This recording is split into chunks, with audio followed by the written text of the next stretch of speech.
სახელითა მამისათა და ძისათა და სულისა წმინდისათა ამინ. ეს საკითხულ სახარებაში მოვისმინეთ თუ როგორ ამზადებს უფალი 12 მოციქულს მომავალი განსაცდელებისთვის.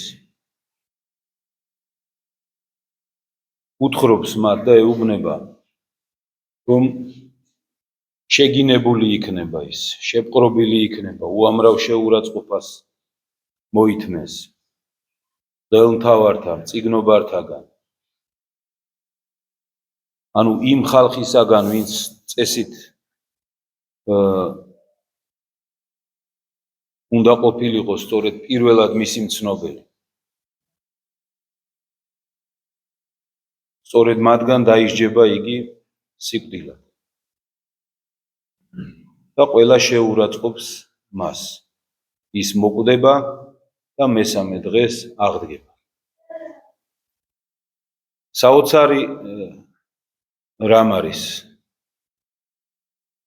მოციქული ამდენს ლაპარაკობს იმაზე, თუ როგორ იქნება ის დევნული, შეურაცხყოფილი და ერთადერთი რამეს, რასაც იგებს იაკობი და იოანე, არის ის, რომ ის აღდგება. რადგან მათ იციან, რომ მესია უნდა გამეფდეს, ჯერ კიდევ ხორციელად მოფიქრალი იაკობი და იოანე ევედრებიან მას, რომ გაქვსვი, თქვი, რომ ერთი შენს მარჯვენი და ერთი შენს მარცხენი ვიყოთ. თითქოს არაფერი მანამდე რაც ილაპარაკა მათ ხوارმა არ გაუგია. მათ უნდათ, რომ ესე ჩანს მაცხოვრის შემდგომი დარიგებიდან მათ მიმართ.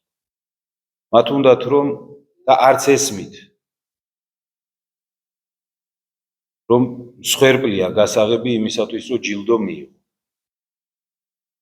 პირდაპირ ჯილდოს მიღება უნდათ იოანეს და იაკობს და ამიტომ ევედრებიან უფალს, რომ მოდი ესე ბრძანე, რომ ერთი შენს მარჯვნივ, ერთი შენს მარცხნივ დავსხდეთ. უფალი კი შეაგონებს მათ და ეუბნება, რომ ესე არ არის. შეგიძლია ის სასმელი დალიო, რომელსაც მე დავლევ და ის ნათლისღება მიიღო, რომელსაც მე ნათელ ვიღებ. ამით მაცხოვარი გვეუბნება თითოეულ ჩვენთაგანს, რომ ჯვარცმის გარეშე არ არსებობს სასუფეველი და აღდგომა. ჩვენც თითოეული ჩვენთაგანი მსგავსად მოციქულებისა კითხულობთ რა სახარებას. არა ერთხელ მოგვისმენია რა ის ტაძარში და უამრავ შეგონებას ჯვარზე, თავად მაცხოვრის პირიდან გამომავალს, რომ ვინც არ აიღოს ჯვარისთვის და არ შემომიდგეს ის ვერ შევა სასუფეველს და ასე შემდეგ და ასე შემდეგ. უამრავი შეგონება. მაინც მსგავსად მოციქულებისა ჩვენც თითქოს ამ ყველაფერს, ესე ვთქვა, დავბლოკავთ ხოლმე ჩვენს ტვინში და პირდაპირ გვინდა სასუფეველის მოპოვება, პირდაპირ გვინდა ქრისტესთან ერთად სუფევა და დიდება. თან ეს ყველაფერი აქვე გვინდა აქედან. დღეს თუ ალბათ მოისმინეთ, გაიგონეთ, აი რომ იგალობებოდა მომიხსენენზე, ნეტარებებზე. ასეთი რამე იყო ნათქვამი, რომ ადამის საჭმლის მიერ გამოხდა 60-დან და ჯვრის მიერ შეყვანილ იქნა ავაზაკი, რომელიც ხმობდა მომიხსენე მეუფალო სასუფეველსა შენსა, ოდეს მოხვიდეს უფლებითა შენით. აი ჩვენ როგორ ვიქცევით, იცით, ჩვენ გვინდა საჭმელიც ვჭამოთ, როგორც ადამმა გააკეთა ეს. ჩვენ გვინდა რომ არაფერი მოვიკლოთ ამ ქვეყანაზე, მაგრამ თან ასევე გვინდა რომ ჯვარი გამოვტოვოთ ჩვენი ცხოვრებიდან და თან გვინდა რომ უფალმა სასუფეველში მოგვიხსენოს. აი ეს რა სამი რამ ურთიერთ გამომრიცხავი. უბრალოდ პირველი ორი ურთიერთიდან გამომდინარეა, მაგრამ აი მესამე გამორიცხულია. თუ ადამიანი ამ პირველ ორს თავის ცხოვრების წესად იქცევს, ასეთი ადამიანი თავს იტყუებს თუ ფიქრობს, რომ ის ცხოვრდება. და ხშირად მოტყუებულნი ეშმაკისაგან ასეთ დროს ჩვენ ადამიანები ვიძახით ხოლმე, ჩვენ ადამიანები ვართ, სუსტები ვართ. და უფალი შეგვიწყალებს. ეს თავის მოტყუება.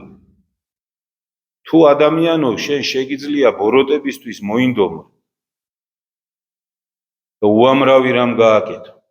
თუ შენ შეგიძლია რომ მატერიალური კეთილდღეობისთვის დღე და ღამ გაასწორო. თუ შეგიძლია რომ თუ ვინმე გაწყენინებს ქვეყანა გადალახო, იპოვო და შური იძიო. თუ ეს შეგიძლია, ესე იგი სათნოებად შეგიძლია აღას. უბრალოდ გეზარება. ეს არის უბედურება. ამიტომ იმით რომ სუსტები ვართ, ჩვენ არაფერი შეგვიძლია, ამით თავის მოტყუებას უნდა მოვეშვათ ადამიანები.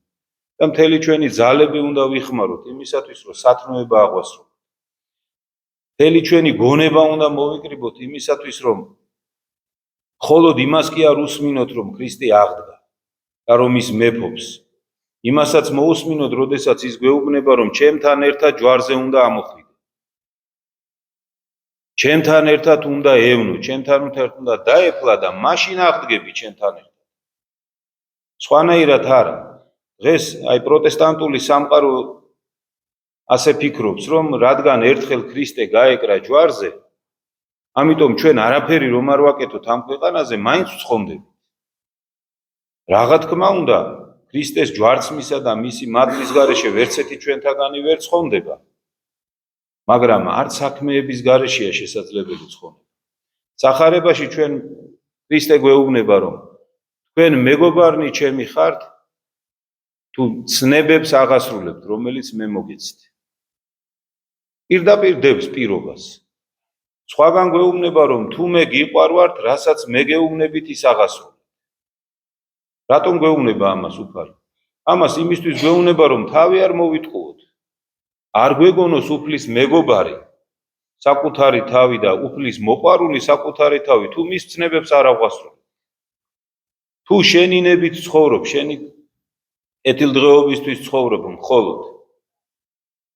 თუ მხოლოდ ხორცისთვის ცხოვრობ, თავი არ მოიტყუო, უფალი ამას გვეუბნება, თავი არ მოიტყუო, რომ ჩემი მეგობარი ხარ. თავი არ მოიტყუო, რომ მე გიყვარვარ.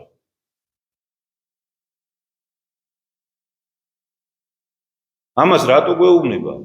იმიტომ გვეუბნება, რომ თუ ჩემი მეგობარი არ ხარ, მაშინ არ იცი მე რას ვაკეთებ. იქვე ხო აგრძელებს მაცხوار გვეუბნება, რომ მონამ არ იცის უფალი მისი რას ფიქრობს და რას აკეთებს. თქვენ კი იცით. და თუ არ იცი ქრისტე ვინ არის, თუ არ იცნობ მას, თუ არ გიყვარს ის, მაშინ სამოთხეში როგორ შეხვალ ადამიანი, სასუფეველში როგორ შეხვალ? ამიტომ კიდევ ერთხელ გავმეორდები. მეტწილად ჩვენი ყურადღება იმაზე გავამახვილოთ, ქრისტე რას გვეუბნება და რას გვავალებს იმისათვის, რომ სასუფეველი დავიმკვიდროთ. მხოლოდ იმაზე ნუ ფოკუსირდებით, რომ სასუფეველი სადღაც არსებობს და რომ უფალი მოწყალია და რომ უფალს ძალიან უყვარვართ. ეს ყველაფერი მართალია. თან მართალია იმდენად, რომ წარმოდგენაც კი არ აქვს. საერთოდ არც კი ვიცით. იოტის ოდენათაც ვერ ვიაზრებთ, რამდენად უყვარს თითოეული ჩვენთაგანი უფალს. თითოეული ჩვენთაგანისთვის, აი დღეს 60 კულოში წავიკითხეთ. თითოეული ჩვენთაგანისთვის შევიდა უფალი წმინდათა წმინდაში და არა ზვარაკთა და ვაცთა სისხლში ასხურა საკურთხეველს, არამედ საკუთარი სისხლი. გახსოვთ ხომ ებრაული ღვთისმსახურების დროს ზვარაკს დაკლავდნენ ხოლმე და საკურთხეველზე ასხურებდნენ ერის წოდების მისატევებლად და განსაცმელად. და არა ზვარაკი და ის დაკლა, არამედ თავისი თავი დაკლა თითოეული ჩვენთაგანისთვის. თითოეული ჩვენთაგანის ვალი გადაიხადა და გვითხრა, რომ დამიჯერეთ მე და შეგიყვანთ სასუფეველში. დამიჯერეთ, შეასრულეთ ჩემი მცნებები და შეგიყვანთ სასუფეველში. გადახდილია ვალი უკვე. ვალი აღარა გაქვს. თითოეული ჩვენთაგანი ნათლობის დროს ქრისტეს ჯვარს აღიარებს, მის სიკვდილს აღიარებს და მასთან ერთად აღდგომას აღიარებს. და თითოეული ცოდვა, რომელიც ჩადენილია ადამიანიდან მოყოლებული, რომლითაც დაზიანებულია ჩვენი სული, ყველაფერი მიეტევება ადამიანს. აქაც არ გაჩერდა უფალი და სინანულის საიდუმლო დაგვიწესა, აღსარებას რომ ვეძახით. იცოდა რა, რას უსტები ვიყავით, წყალობა მოიღო კიდევ ერთხელ ჩვენ და გითხრა რომ დაეცემი ადექი. აპატიებ კიდევ ერთხელ. აღსარება ხო და ზიარება ხო ფაქტობრივად მეორე ნათლობაა. ორჯერ ნათლობა ხო არ შეიძლება ვიცით თვითონმა ჩვენთაგანმა, მაგრამ იცოდა რა უფალმა რომ წოდვილები ვარ და სუსტები ვართ, დაგვიწესა ესეც. მაგრამ არა მუქთად მჯდომებისთვის. არა ისე რომ მე არ მაინტერესებდეს საერთოდ ქრისტემ რა გააკეთა, რა გზა გაიარა, მე მქواس მისი მიმდევარი, მისი მეგობარი, იმ გზაზე მე არ დავდიოდე საერთოდ, არ შევიწუხო ჩემი თავი. მერე თან გავიმართლო თავი და ვთქვა რომ იცით რა, მე სუსტი ვარ, 21 საუკუნის ადამიანი ვარ. და თან მის მარჯვნივ დავჯდე სასუფეველში. აი ესეთი რამე არ არსებობს. ამიტომ თითოეულმა ჩვენთაგანმა უნდა ვიცოდეთ რომ როდესაც ლოცვად ვდგებით, როდესაც უფალს ვადიდებთ, როდესაც საკუთარ თავს ქრისტიანს ვუწოდებთ, ეს თავის თავში მოიცავს ჯვარს. ეს თავის თავში მოიცავს ყველაფერი ეკლიან გვირგვინს. ეს მოიცავს იმას რომ რა გზას ქრისტემ გაიარა, ის ჩვენც უნდა გავიაროთ. სხვანაირად არ არის. აი როგორც ქრისტეს თქვათ, ახლობლები ეჭვით უყურებდნენ, ხო? იცით თქვენ რომ თავის ძმებსაც არ ჯეროდათ მისი თავიდან. ხო? იოსების შვილებს. მათაც კი არ ჯეროდათ თავიდან მის. ისინიც კი ეჭვის თვალით უყურებდნენ. ესე შემოქმედავენ ჩვენც ეჭვის თვალით. როგორც ქრისტეს შეურაცხყოფდნენ, ისე უნდა შეურაცხყოფ ჩვენ. და თან უმთავრესი რა არის რომ აი ამ დროს როცა ესე იქნება და მოხდება და აუცილებლად მოხდება. სად გამოვიცდებით, იცით, მეგობრები ვართ ქრისტესი თუ არა? ისეთ პასუხს გავცემთ თუ არა, როგორც ქრისტე აძლევდა. ისე მოვითმენ შეურაცხყოფას, როგორც ქრისტე ითმენდა თუ არა.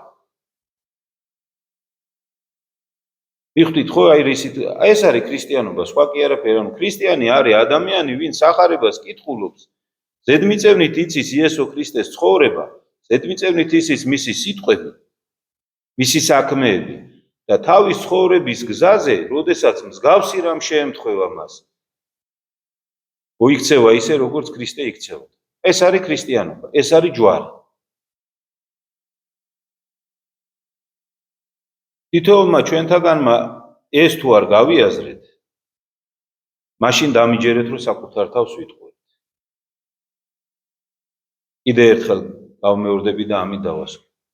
ჭამასმით, ქეიფით, დროსტარებით, კაიჩაცმა დახურვით, მოსვენებით. სასუფეველში კი არა, ამ ქვეყანაზე არავის არაფერი არ მიუღწევს. ჩვენც ნუ მოვიტყუებთ თავს და ნუ ვიფიქრებთ, რომ ესე რაღაცა იქნება. მხოლოდ ჯვრით შეიძლება ადამიანი ცხონდეს. რატომ არის ეკლესიაში ყველგან ჯვარი როა გამოსახული? რატომ არის ყოველ ნაბიჯზე ჯვარს ვისახავთ თითოეული ჩვენთაგანი? სწორედ ამიტომ რომ შეგვაგონოს. ამით ხო ვიგონებთ, ეს ჯვარი ხო მხოლოდ ფორმა არ არის. ჯვრის ფორმა უამრავ სხვა კულტურაში იყო. უამრავ სხვა და არის დღესაც. ჯვრის ფორმა უამრავ დიზაინში გამოიყენება. თუ ჩვენთვის ჯვრის ფორმა მხოლოდ ეს დიზაინია, მაშინ კი ბატონო. მაგრამ ესე არ უნდა იყოს. კი, თანამედროვე ადამიანები ჩვენ ძალიან ზედაპირულები გავხდით და მართლაც ჯვარს მხოლოდ იმიტომ ვისახავთ, რომ აი ეს რაღაცა დადგენილი წესი არის. თორე სინამდვილეში თითოეული ჩვენთაგანი ხო როცა ჯვარს ისახავს, ქრისტეს ნებას უნდა იხსენებდეს და უნდა იხსენებდეს, რომ მეც ამ გზაზე უნდა დავიდგე. იმიტომ რომ ადამიანი ჯვარს რო ისახავ, ბუნებრივად უნდა გიჩნდებოდეს მოწიწების და მოკრძალების გრძნობა. იმიტომ დაადგინა ეკლესიამ, რომ იატაკზე ჯვარი არ დახატო. რომ ფეხი არ დაადგა და არ გათერო. ის რითიც შენ ახარ გამოხსნილი. ეს უნდა ახსენდებოდეს თითოეულ ჩვენთაგანს, როდესაც ჯვარს ვისახავთ. ისე კი არ უნდა ვაკეთებდეთ, როგორც უმრავლეს შემთხვევაში ვაკეთებთ, ასე რომ ვაკეთებთ ჯვარს. ეს არ არის ჯვრის გამოსახვა, აქ არ ასცემ პატივს მაგ დროს შენ. ახლა წარმოიდგინეთ, ადამიანი დგას და რაღაც აკეთებს და გონია რომ პირჯვარს ისახავს ახლა. ნუ ეს რა არის? იმ დროს შენ ფიქრობ ქრისტეს ჯვარზე, არ ფიქრობ. იმ დროს შენ ფიქრებში ხარ გართული და ეს უბრალოდ რაღაცას აკეთებ, ხელებს იქნებ ტყილა. ასე ტყილა ვლოცულობთ უმრავლეს შემთხვევაში თითოეული ჩვენთაგანი. უბრალოდ სიტყვებს არ ახრუხებთ. წარმოდგენა არა გვაქვს, რა წარმოვთქვით, რა იმას საერთოდ არა გვაქვს წარმოდგენა. რა სიღრმეებზეა იქ ლაპარაკი და გადის ესე წლები გადის, 10 წლეულები გადის, სიცოცხლე გადის ეს. და ადამიანი ვერაფერს ვერ იგებს. და რაც შეიტანა თავისთან ერთად ეკლესიაში თქვა 10, 20, 30 წლის უკან ის გამოაქვს უკან არაფერი არ შეუძენია. რატომ? იმიტომ რომ უყურადღებოდ იქცეოდა. იმიტომ რომ სახარებიდან ამოიკითხა მხოლოდ ის რომ ქრისტე აღდგა და სასუფეველში შევიდა და ჩვენ ყველანი გამოგვიხსნა. ეს გაიგო მარტო სასუფეველიდან სახარებიდან მეტი არაფერი. კარგია რომ ეს მაინც გაიგო, მაგრამ თუ ის არ გაიგე, შეკაი ადამიანო, რა გზა უნდა გაიარო ამისთვის? აბა რაღა აზრი ქონდა ამ ყველაფერს. ჩვენ რა სარგებელი გვექნება ვიღაცა რო სასუფეველში იქნება? აქედან ჩვენ რაიმე სარგებელი გვექნება? მე თუ ჯოჯოხეთში მოხდი, უფალო შეგვიწყალე. მე რამე სარგებელი მექნება, რომ სასუფეველი არსებობს იქ? არაფერი. და ხო ვიცით სახარებიდან კაცო რომ ნამდვილად ხომ ვიცით რომ იქნებიან ადამიანები, ვინც რო დაიკეტება სასუფეველის კარები, მერე დაიწყებენ ძახილს. უფალო, შეგვიწყალე, შემოგვიშვი და იქიდან პასუხს მიიღებენ რომ არ გიცნობთ ვინ ახარ. ესენი ეტყვიან როგორ კაცო, შენთან ერთად ქუჩაში, შენთან ერთად ჭამდით, სვავდით. შენი სახელით სასწაულებს აღვასრულებდით. წარმოიდგინეთ, სახარებაში ტყილა ხო არაფერი წერია. ეს რაც ნიშნავს, თითოეულ ჩვენთაგან უფალი გვეუბნება რომ შენ შეიძლება გეგონოს რომ ჩემთან ხარ, ჩემს სახელს იყენებ, ჩემი სახელით ლაპარაკობ, ჩემი სახელით შეიძლება სასწაულებს აღასრულებ, მაგრამ მე არ გიცნობ საერთოდ ვინ ახარ. და კარები დაიკეტება და აღარ გაიღება.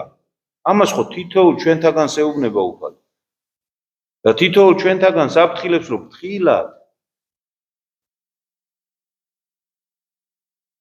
იქ შესვლა არ არის უშენოდ გადაწყვეტადი რამე. ამ დღევანდელი სახარების მეორე ნაწილი ხო ამას გვასწავლის. რომ სასუფეველში შესვლა და ჩემს მარჯვნივ მარცხნივ ჩემი მიცემა და არ არის. ეს იმას კი არ ნიშნავს უფალოს ამას ძალაუფლება არ არის. არა, ამე ეუბნება რომ თქვენი მონაწილეობის გარეშე, თითოეული ჩვენთაგანის მონაწილეობის გარეშე, თითოეული ჩვენთაგანის ღვაწლის გარეშე იქ შესვლა არ ხდება. ვერ შეხვალ, ამას გვეუბნება უფალი. შენ თუ არ მოინდომე, შენ თუ არ იღვაწე, შენ თუ მუხლი არ მოიდრიკე, სხვამ რაც გინდა აკეთო შენ ნაცვლად. ზოგს გონია რომ ცოლშვილი ტაძარში დადისო და მე მეშველებაო. არა ბატონო, შენ ცოლს შეშველება. შენ არაფერი არ გეშველება. შენ თუ არ შეიგო. ზოგს გონია რომ მღვდელი ეკლესიაში ლოცულობს, მე მეშველებაო. ის მღვდელი იცით რისთვის ლოცულობს ეკლესიაში, რომ შენ სანამ ცოცხალი ხარ, მანამდე მოხვიდე და შენი გასაკეთებელი გააკეთო. თორე შენ თუ შენ გასაკეთებ ისე რა 1000 მღვდელი რო დადგეს არაფერი არ გეშველება. მღვდლები აქ ეკლესიაში მაგიტო ლოცულობთ, რომ ხალხი მოვიდეს სანამ ჯერ კიდე პირში სული უდგას და შეინამოს. და ის გზა მიხვდნენ რა გზაა გასავლელი და დადგნენ იმ გზაზე. გზის დასაწყისში მაინც დადგნენ. შუაში მაინც შემოუერთდნენ, ან ბოლოში მაინც შემოუერთდნენ. ამისთვის, მაგრამ გზას უნდა შემოუერთდეს ადამიანი თავის ცხოვრების ამა თუ იმ ეტაპზე. თუ ესე არ იყო, მაშინ ისე აზრი არ აქვს. აბა ეხლა აი ძალიან გული დამწყდა და გაგიზიარებთ. ხუთშაბათს იყო ანდრია კრიტელის სინანულის კანონი. წელიწადში ეს კანონი იკითხება სულ ორჯერ. პირველად დიდი მარხვის დასაწყისში 4 დღის განმავლობაში და მეხუთე კვირაში ხუთშაბათს იკითხება ეს კანონი. ანუ ამ ლოცვაზე დიდი სინანულისთვის არაფერი არ არსებობს. ეს მარხვა სინანულისთვისაა მოცემული და არ გაგიკვირდებათ ალბათ რო გითხრათ რომ არც ერთი თქვენთაგანი ტაძარში არ იყო. გალობლები, სტიქაროსნები, ჩვენ მღვდლები და ალბათ ორი ადამიანი, სამი აღარ მახსოვს ახლა ზუსტად. ნუ აი რამდენად გულდასაწყვეტია წარმოიდგინეთ, რომ ადამიანმა ვერც კი გაიაზრა რომ ანდრია კრიტელის კანონი იკითხება და მე ტაძარში უნდა ვიდგე რომ მოვისმინო იქნებ რამე გავიგო. ეს ისეთი კანონია რომლის დროსაც ნუ არ ვიცი ანდრია კრიტელს პირდაპირ სული წმინდამ გამოუცხადა ეს. მთელი ძველი და ახალი აღთქმა აქვს დაშლილი მარტივ მომრავლებად. და თითოეულ მუხტში მაგალითი მოყავს რომ ადამიანო ამას არ მიემსგავსო, აი ამას მიემსგავსე. ესე არ მოიქცე, აი ეს რო იქცეოდა. ირონული მაგალითებით ძველი და ახალი აღთქმიდან დაშლილი აქვს ყველაფერი და მოტანილი აქვს რომ გაგვიხსნას რომ აი ესე ვიქცევით, ესე ვაკეთებთ და ესე არ უნდა ვიქცეოდეთ, თორე დავიღუპებით. აი ესე უნდა ვიქცეოდეთ, როგორც ეს მოიქცა, როგორც ეს მოიქცა. და ამას არავინ არ ესწრება. აბა როგორია ხ წარმოიდგინეთ. ეს ხო გვეუბნება რა არის ჩვენთვის მნიშვნელოვანი. იმ წუთას თითოეულმა ჩვენთაგანმა ეხლა თქვენთაგანმა თქვენ თავს კითხვა უნდა დაუსვათ იმ წუთას მე რას ვაკეთებდი ისეთ მნიშვნელოვანს რომ იქ არ ვიდექი და ამას არ უსმენ. და ვინ მომცა მე იმის გარანტია რომ შემდეგ წელს მე კიდე მექნება საშუალება რომ ამას მოусმენ. აი ზუსტად რაზეც დღეს სახარებაში ლაპარაკობდა ზუსტად ეს არის. აღდგომას სამიამდენი ხალხი იდგება ეკლესიაში. რომელთაგან შეიძლება ნახევარს მთელი მარხვის განმავლობაში ტაძარში არ მოსულა. მარხვის წინ მოვა, აინც კარგია, ეგეც კარგია. ესეც კარგია, მაგრამ საკმარისი არ არის, მეტია საჭირო. აი სწორედ ამას ნიშნავს რა, რომ ნახეთ მაცხოვარი ეუბნება ჯვარზე ლაპარაკობს, ყველაფერს ესენი ეუბნებიან, შენ რომ მოხვალ სუფევით მარჯვნიდან მარცხნივ დავს. სწორედ ამას ვემსგავსებით, რომ მარხვაში არ გვინდა ღვაწლი, არაფერი ლოცვითი ღვაწლი არ გვინდა, პირდაპირ აღდგომას უნდა დავესწრო. პირდაპირ უნდა აღდგომა ვიზეიმო. არ გამოვა ესე. ცარიელი იქნება ესეთი აღდგომა. კი, ღვთისმადლი, ყველა შეგვეხება მაინც. რაღაც სიხარულს ყველა ვიგრძნოთ, მაგრამ ძალიან მალე, სწორედ ამიტომ კარგავთ ხოლმე მე ძალიან მალე. იმ მადლს და ძალიან მალე იმიტომ გვავიწყდება ხო. იმიტომ რომ ჯვართან თანაშერთული არ არის. აი ჩვენ შვილებს რას ვეუბნებით ხოლმე რომ შრომის გარეშე რასაც მიიღებ იმას ადვილად დაკარგავ, იმას ადვილად გადაახევ, ვინ შვილებს ზრდით ხო ესე ეუბნებით. ჩვენც ხო ესე გვეუბნებოდნენ ჩვენი მშობლები. აი ქარის მოტანილს ქარი წაიღებს. აი რა ბრძენია ადამიანი, წარმოიდგინეთ როგორ ქარის მოტანილს ქარი რაზეც მე არ მიშრომია, ღვაწლი არ ჩამიდია, სისხლი ოფლი არ დამიხარჯია, იმას ისე დავკარგავ, არც ვიფიქრებ საერთოდ. ხო, ამიტომ რასაკეთებს გონიერი მშობელი, ხო? თითოეულ ჯილდოსთვის შვილს აშრომებს. ისე არაფერს არ აძლევს. განა იმიტომ რომ არ უნდა პირიქით კვდება შეიძლება სურვილი აქვს ისე რომ მიცეს რაღაცა თავის შვილს, მაგრამ თუ გონიერია და უყვარს მართლა თავის შვილი, ამას არ გააკეთებს, სანამ ის არ დაიმსახურებს, სანამ არ იშრომებს. რატომ? იმიტომ რომ არ გადააგდოს ეს ძვირფასი რამ. რომ ასწავლოს რომ რაღაცა რაც ძვირფასია, იმისთვის შრომაა საჭირო. მერთიც ესე გზრდის, ესე გველაპარაკება თითო ჩვენ არ უშრომელად ადამიანმა რაც მიიღო დაკარგა. ადამიანს უშრომელად რაც შეუძლია, ნახეთ ჩვენ ეს ფაქტია მომხდარი, ხო? არ შრომა იყო სამოთხეში საჭირო, არც ავადმყოფობა იყო, არც სიძულვილი იყო, არაფერი არ იყო. გაუფრთხილდა ადამი, არ გაუფრთხილდა. პირველივე შესაძლებლობაზე დაკარგა. პირველივე შესაძლებლობაზე. რისთვის? იმიტომ რომ ლამაზად მოეჩვენა ის ხე. იმიტომ რომ ვიღაცამ უთხრა რომ შენი შემოქმედი ღმერთი რომელიც ყოველ საღამოს შენ გესაუბრება და გიხსნის სამყაროს რაობას იმას შურს შენი არ უნდა რომ შენ ისეთივე ღმერთი გახდე. იმას შურს შენი არ უნდა რომ შენ ისეთივე დიდი გახდე. და დაუჯერა ადამიანმა ამ ყველაფერს. ეჭვი შეეპარა. შეხედა ლამაზი იყო. იმ ხის ნაყოფი და შეცდა. შეცდა და მერე კი ვიცით რა ფასი გადაიხადა ამ ყველაფერში მან და მისმა შთაომავლო. ამიტომ ჩვენც არ უნდა შევცდეთ. თქვენ რა გონიათ რომ მარტო ადამიანის ზულს ეშმაკს და ჩვენ არა, ჩვენ უყვარ ვართ, არა, ჩვენც ზუსტად ისევე გვატყუებს, როგორც ადამიანს ატყუებთ. არაფერი შეცვლილა იმის მერე. ზუსტად ისე გვატყუებს. აი ჩვენთვის სიცოცხლის ხე არის იესო ქრისტე. მისი სიტყვები, მისი მცნებები. აი სწორედ მათ წინააღმდეგ მოდის ეშმაკი და გვეჩურჩულებს ხოლმე ყურში, ისე როგორც ადამიანს უჩურჩულებდა. და გვეუბნება რომ ესე კი არა, ესე გააკეთე. ესე კი არა, ეს არის უკეთესი. რაღაცა მომავალი სასუფევლისთვის კი ნიშნობენ. მოდი რა დღევანდელი კვერცხი ჭამე, აგე რა გაერთე. დალიე, იცეკვე, იმხიარულე, ითამაშე, გამოეწყე. ლამაზია, ამას ძალიან იოლად მივდივართ აქეთკენ თითოეული ჩვენთაგან. არ უნდა დაუჯეროთ, აი მაშინ უნდა გამოვიჩინოთ სიბრძნე. და რაც ადამიანს შეეშალა, ჩვენ არ უნდა შეგვეშალოს, მაგრამ გვეშლება. ძალიან ხშირად გვეშლება. ამიტომ უფალმა აღსარების საიდუმლო ეკლესია დაადგინა. ეპისკოპოსები, მდლები, დიაყნები დაადგინა იმისათვის, რომ ხალხი, უბრალო ხალხი უიმედოდ არ დარჩეს. და შეეშლება რა? კონდეს საშუალება, რომ სასწრაფოდ გამოასწოროს ეს აღსარები ზიარებით. მერთმა შეგვაძლებინოს, რომ ამ გზაზე ვიდგეთ თითოეული ჩვენთაგანი. ერთმა ადამიანმა ესეთი რამე მითხრა და ძალიან გულში დამრჩა.